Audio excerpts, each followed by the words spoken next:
Welcome to another day of the Let's Get Creative Challenge, where I do something creative in my studio every day for the month of November. So yesterday, if you tuned in, I did a painting and I still have some leftover paint from that project. So I thought I would use those colors because I'm really liking the way these jewel toned colors interact. And maybe I'd add a couple of extra colors and see how it all goes. So as always, I'm painting with my 2-year-old, so you might hear her in the background.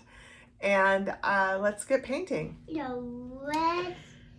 So the first thing I thought I would show you is how I mix my paints, because so far I've always done that off camera, and I just thought you might be curious to see the consistency and the ratio.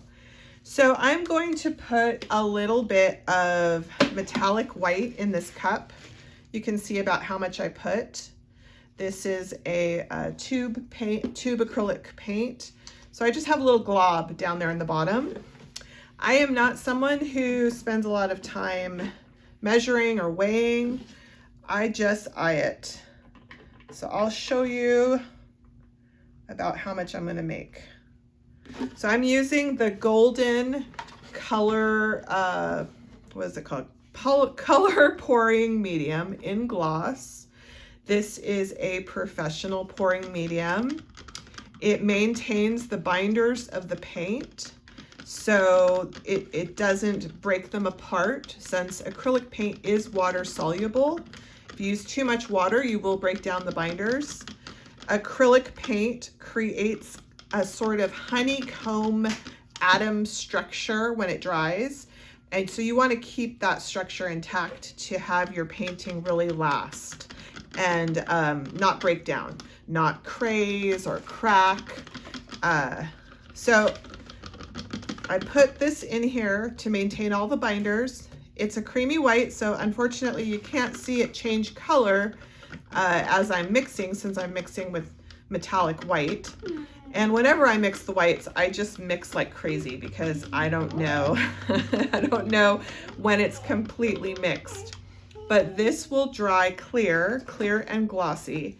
So if I just keep mixing, I hope it'll be in there distributed well enough. Mommy. I'm going to show you the rest of the colors that I'm using today. So let me just, a little bit more stirring. I'm almost there. Okay. So let me show you the colors. So yesterday I was working with this blue. This was my inspiration color for yesterday. And I mixed it myself. It's phthalo blue. I think I mixed it with iridescent graphite and with dioxazine purple. Oh, my daughter has a question. What's the question? Oh, she wants a stick. I'm mixing, so she needs to mix too. She has a little setup where you're welcome. You're welcome. Yes, you go and you paint. She paints right alongside me. So I had this color, which was this poured into the cup, mixed with phthalo cyanine green, I believe. And then I took this color again. I poured it into this cup and mixed in some. It's probably violet, or or maybe dioxazine purple. One more stick. Oh my goodness, you must be doing a lot of painting. Let me see if I have another stick. Here you go. There you are. Keep an extra one in case she comes back. So I also had used a little bit of iridescent graphite, which is a color I've kind of fallen in love with. Looks way lighter mixed with the pouring medium. It gets much darker, but it has a lovely pearly dark color, like a dark pearl. So I have a tiny bit, we'll use that. I also had used some pearl white. This is a Deco Art enamel pearl white mixed with my pouring medium. And I also love how this gives a very misty, cloudy, dispersed look to the painting. So I'll use the rest of that. I realized that you were a little cocked over to the side, so I just repositioned the camera so that you can see my next color, which is my inspiration color for today. And it's this kind of burgundy color. Let me move everything back so you can see. So I mixed crimson with a little bit of metallic purple, some of this iridescent graphite, just to kind of darken it down so that it would be more the same value of these jewel tones. So I'm already loving the way these colors are going to look together. This will be the focal color, and these will just be little splashes. I also wanted to try this Prism Violet. I've actually never used it. And I think I always just grabbed Oxygen Purple on default. And so I mixed it, and I'm a little surprised how light it is. Even though all the colors do get lighter with the pouring medium, that's way lighter. So this is kind of my mystery color. We'll see what it does to the overall composition. And finally, because I am using lots of metallics in here, I am going to use a gold. And so I think these two are going to really be my power colors. These are going to be some nice interest colors to vary the different shades. And then these are going to be my darks and lights. I don't have a whole lot of the iridescent graphite in here, so I'm not going to get as dark of darks as usual. But this is still quite dark, so we'll see how it all mixes together. So let me get a canvas unwrapped and leveled, and let's start filling a cup. This cup. I am going to start with the metallic white. There we go, a little bit. And some of this burgundy. Some gold. There we go. Let's throw in some of these purples.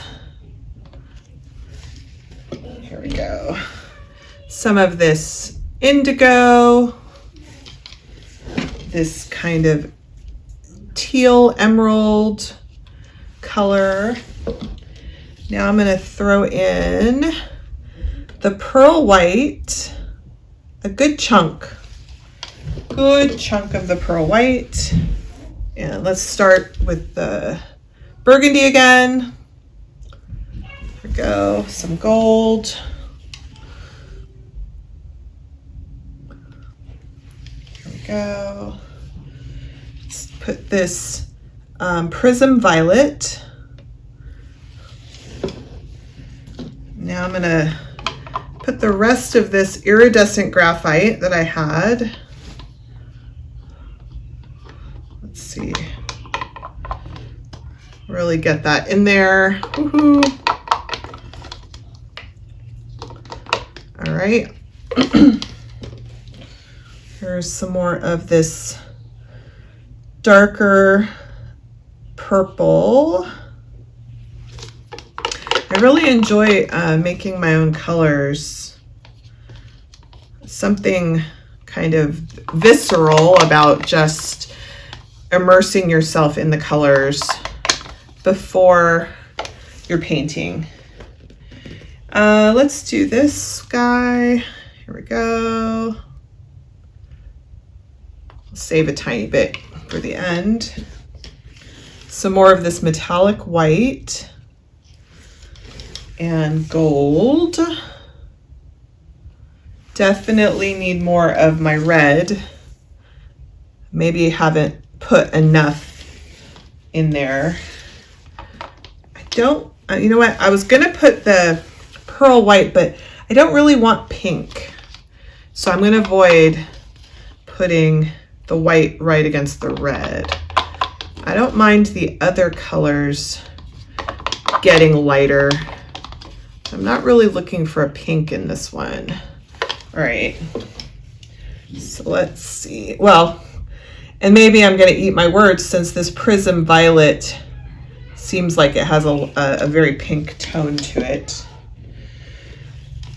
All right, the rest of my pearl white, didn't mean to stop talking there. It's just focusing on getting all those last little drips out. All right, let's throw in the rest of the gold.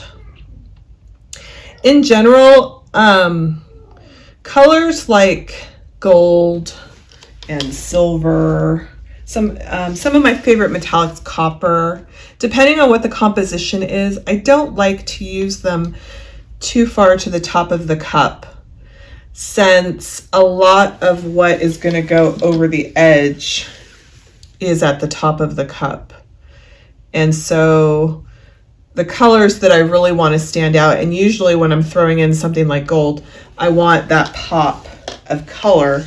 I don't want it to just be an afterthought, you know, just on the edge or going over the edge. So I'm getting near the top, and then I prepared a cup of just plain old black, and I will use that as sacrificial paint to pour around all of this, so that the color stays on the canvas and the black is what can get used to stick to the dry canvas, since I'm using a dry canvas, or to go over the edge. So I'm just, now everything is kind of in that sacrificial paint area, so I'm not being as careful what goes with what. I'm not trying to layer it really perfectly. I just want to get it into the cup. I just want to use all of this pouring medium, since a certain amount of the paint has to absorb into the canvas no matter what. There's a certain volume you have to use just to get it to stretch the whole way across. Okay, so there we go. There we go. All right. I'm just going to clean it up a tiny bit, and then we'll pour. All right, so I have my cup. Looks like confetti a little bit. Lots of nice colors, lots of jewel tones, which I'm really drawn to right now. So I'm not going to do exactly a straight pour. I'm planning to pour a big circle, kind of work my way towards the center, and then I'll finish straight pouring there. So let's see how that goes. Let me adjust my light a little. All right, here we go.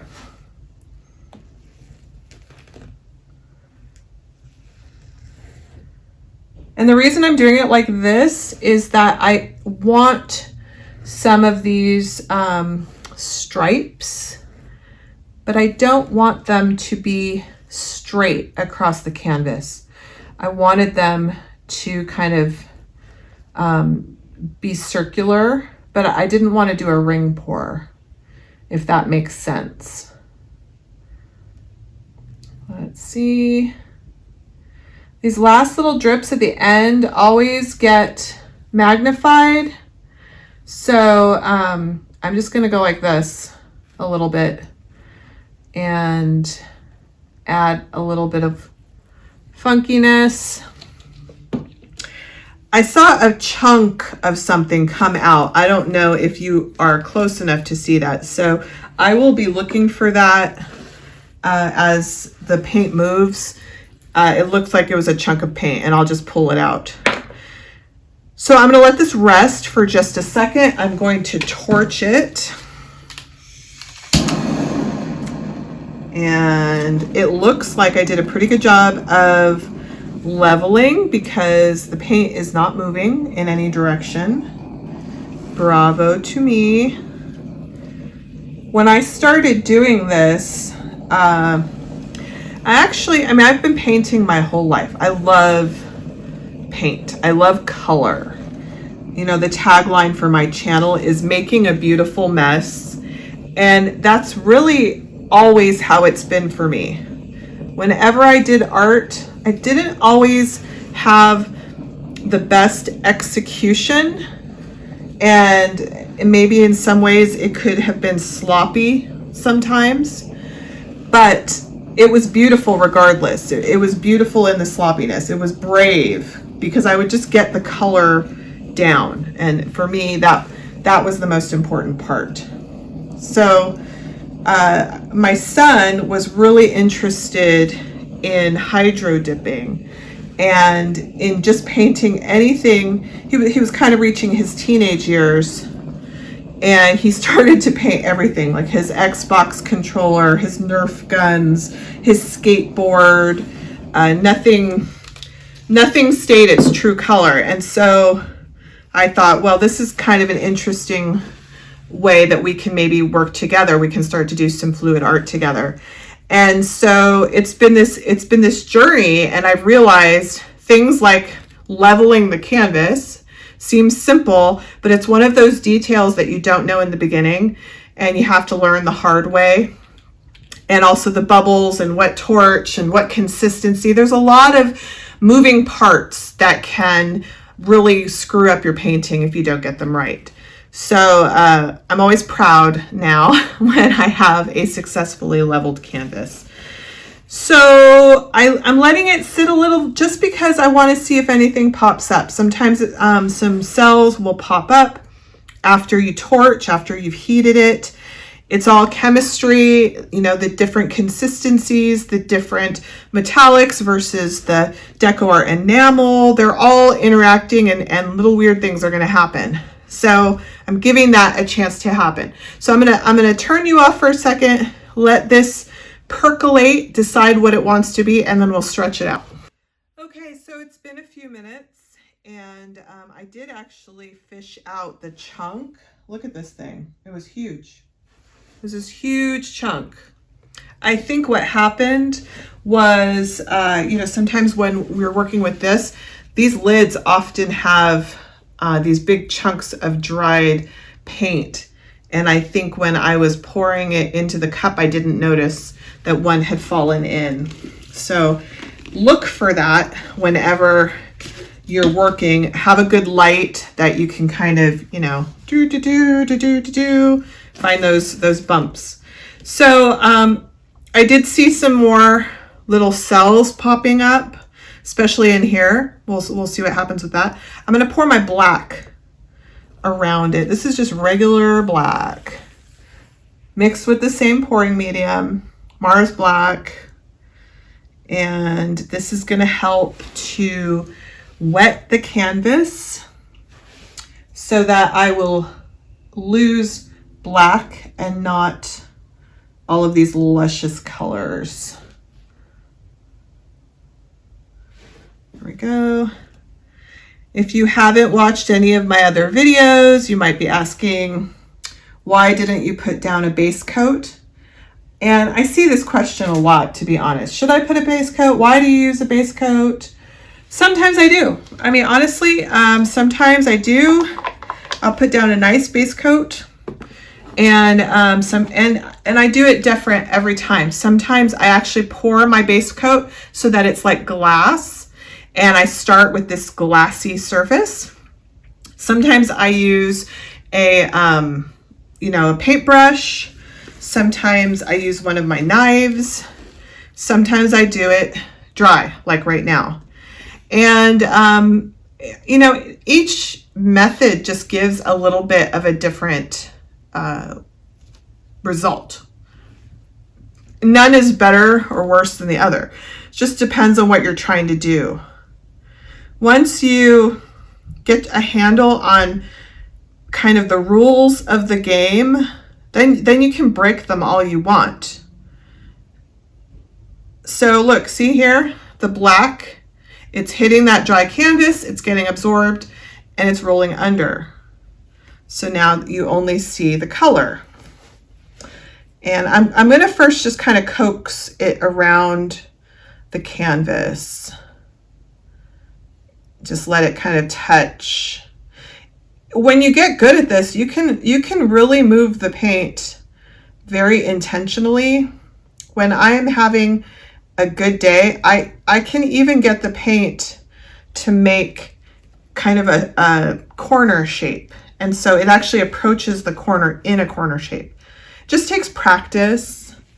I think one of the things that I see quite often is people, you know, they ask and they ask and they ask. They want to know all the answers. You know, what's the right consistency of paint? What brand do you use?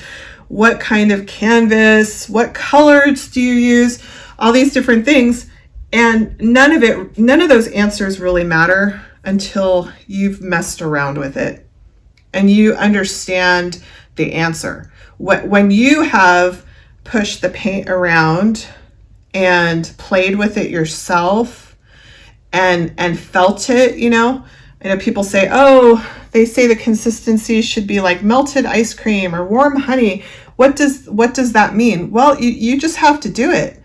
I have one video, and I'll put an info card where I was kind of new. I had been mixing different recipes of paint, and I was curious, like, how thick is too thick?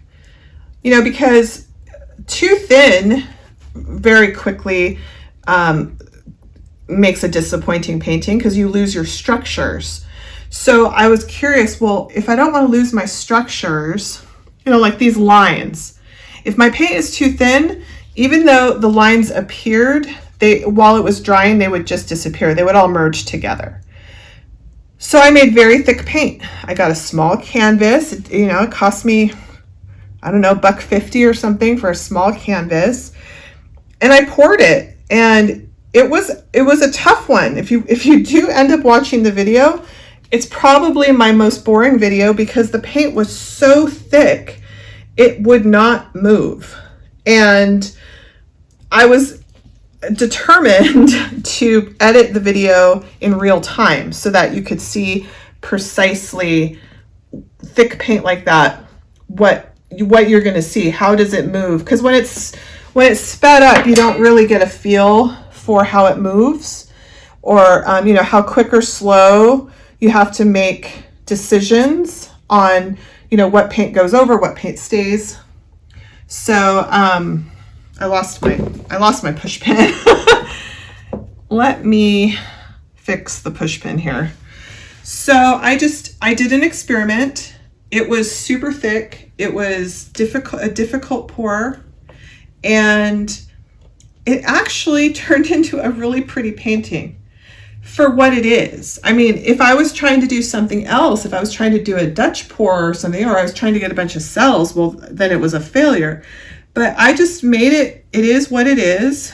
And it's actually very pretty. It kind of looks like a piece of stone. And the colors did not mix much because they were so thick. So they maintained their individual colors. And yeah, so you got to do that. You just have to try. I guess that's what I'm saying. And that's why I always say making a beautiful mess, because who cares? Like I understand if you're using a really expensive canvas, or maybe you have a commission or something, that's different.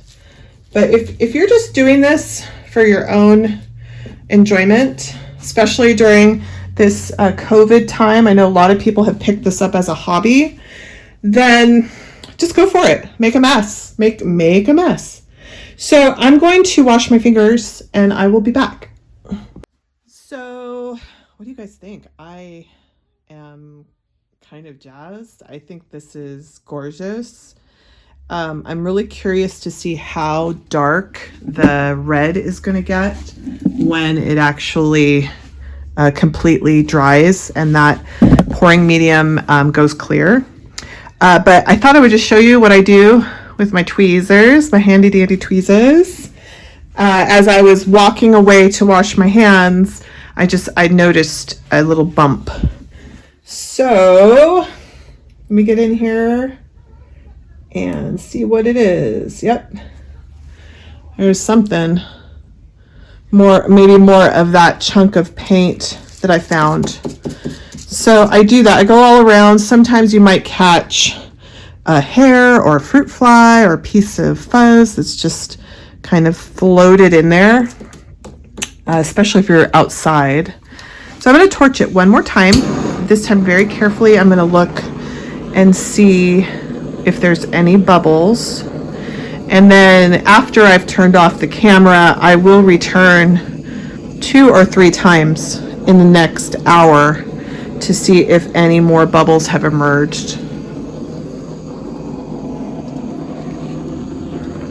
I just want to make sure I've done everything I can to make it as smooth as possible. And it's not always going to be exactly perfect. If there's one little bubble, it's not the end of the world, but I want most of it to be glossy smooth. Go.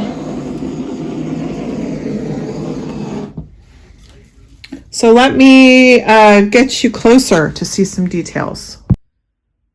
So let me show you some of the details. I like these big, almost planet-like cells that emerged instead of just a bunch of little ones. I like that. I don't know what that is. I think it's really interesting. And then all of those little flicks of paint that I did in the center, I actually expected them to stretch a lot bigger than that, but I like it. I like the scale of it. I have a lot of little flecks of the either the metallic white or it's the pearl white.